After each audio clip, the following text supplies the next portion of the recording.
Hi people, Moino from Bakir again as always. Um, in this video, as you can tell from the header, I'll be briefly and short going to be explaining how someone's, how should I put it, spiritual or mental or psychological makeup takes place over the course of their lifetime. So yeah, let's dive right in and you'll see what I mean. Okay, so an individual's growth at a spiritual level. Now, as the general saying goes, this is occultism mixed with Psych 101, so Psychology 101.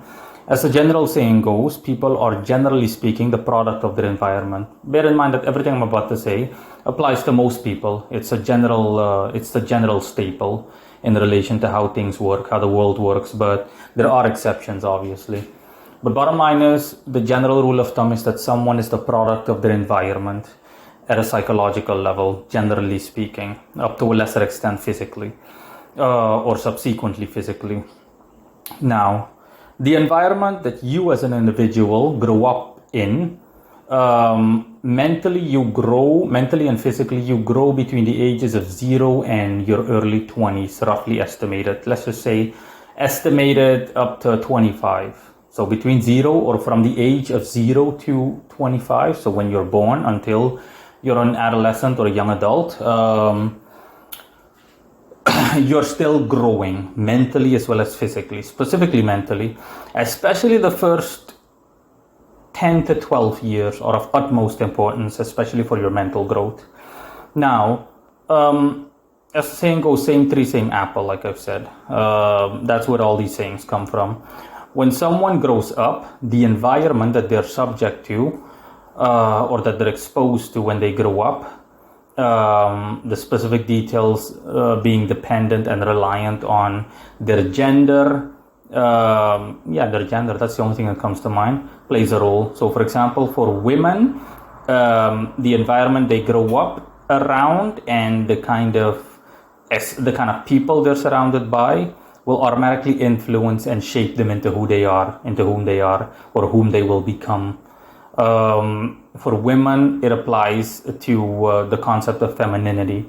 So essentially, the woman or women that a female grows up around, those women will be the role model. They will be her mental staple, and to a lesser extent physical. For men, it's the opposite, or vice versa. For men, it's all about the male figure that you grow up around, or the male figures. Simple examples are someone, for example, that comes from a broken home. The person grows up around an abusive mother or father. If it's a guy we're talking about, if it's a boy, and his father is generally speaking an alcoholic, he mistreats women, specifically the boy's mother, and he is generally speaking nonchalant and reckless, and he's a deadbeat, let's just put it that way. Then that's generally speaking going to be the case as well for our unfortunate child, for our boy. That little boy, there's a high probability that he will grow up to be a problem child, and he will be similar to his father, at least. Again, if the apple isn't worth a lot, don't expect the tree to be. For a woman, vice versa, a little girl, the environment she is subject to or exposed to will generally speaking determine her character, because the behavior rubs off, essentially. When you grow up, your astral body as well as alongside your physical body are under development. You start out like a blank sheet, if you will, or a white sheet of paper, and then the story starts to write itself. So you can imagine that someone that grows up in an uneven environment, it doesn't have to be a household, but someone, for example, in the examples that I gave, grows up around or in an environment where their gender role models at a spiritual level are generally speaking lacking in an area or two, then you can expect the person that's growing up to, through no fault of his or her own, to essentially adopt those same characteristics. So the simplest way to put it is that someone that grows up in a good stable environment, a good stable household, you name it, will be a mentally and physically stable person in general. And for the opposite applies. Someone that grows up in a really unstable environment or an unstable household will definitely not be a stable person, and generally speaking, the person will also not really have a lot going for him or her in life. Now, bear in mind, I said that there are exceptions, okay? Because believe me, I am one of them. But even for me at a personal level, I also had to deal with more than my fair share of all the stuff that I mentioned beforehand in terms of growing up, okay? I unwittingly absorbed the negative components, of which there were many, in the environment I grew up in, especially relating to the fact that I'm male, and I was only exposed to essentially one male figure in my life, or well, more than a few male figures, but the ones that I was surrounded by the most when I grew up were, well, I want to call them beta males, but yeah, no, they were below beta males. They were just outright wimps, honestly. Again, through no fault of their own, but that doesn't matter. That's a different subject altogether. That doesn't matter. Bottom line is that was the case. So as a result, I also, again, not that I wanted to, the concept of wanting doesn't apply. There is no such thing as free will. This is the case, okay? So I myself was, by the time I grew up, I was a teenager, I was a weakened individual, severely weakened, and so on and so forth. But you can see that this spreads across, this spreads across pretty much all living creatures. A plant that grows up around nothing but thorns what was I going to say?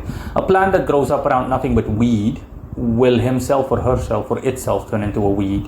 High probability of that being the case. A plant that grows up around or gets a chance to grow in a stable environment filled with a lot of fertile soil and surrounded by other healthy plants will also be just that, a healthy plant. And the same applies to pretty much all mammals, honestly. All living creatures, more or less. But yeah, that's the case for people. So your astral body, and to a lesser extent your physical body, they grow up. They grow at their strongest between the ages of 0 and 12 years old. When you're a child, that essentially sets the precedent. That's when your personality is shaped, generally speaking. I'm not going to include other miscellaneous factors. We're talking about this, strictly this. So yeah, that's what it stands for. And then also the growth starts to lessen between the ages of 12 and 18. Let's just say growth gets reduced by 30%. And the remaining 70% takes place between 18 and 25. And then you're essentially set. So you being the way you are, when you hit 25 and you are a certain way in terms of your personality and whatnot, mannerisms and all of that, then yeah, you're pretty much set in life. It's pretty much set in stone, and you're set that way for life. Of course, like I said, there are exclusions such as occult influences that can drastically alter someone's character and behavior and essentially rebuild them from the ground up as an individual, or simply remove all the negative character traits and then implement positive ones. But it takes a ridiculous amount of work, and it definitely, obviously, needless to say, does not happen overnight. But that's generally speaking the personality blueprint or layout for the average person in general. Let me see, what else was I going to say? No, that's essentially it. So that's how someone's personality comes to pass.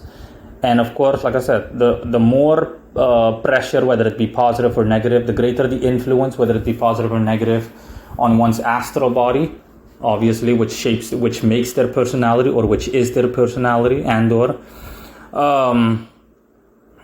it subsequently also affects their physical body, but up to a lesser extent. It takes a tremendous amount of pressure. For example, if it's negative, the negative pressure to make someone seem physically, to bring about physical ailments and to make someone seem physically unattractive. Whereas a positive influence, pressure at a positive level, will do the opposite. Someone will seem physically healthy, and physical health will be the result triggered by the mental health. But yeah, that's why, generally speaking, like I said, when you see someone that is not doing well in life, a prostitute, a hooker, a junkie, etc., at least 7 out of 10 of these guys, they come from broken homes. They come from households that were riddled with nothing but negativity, and same worthless tree, same worthless apple. That is all, guys. Bye.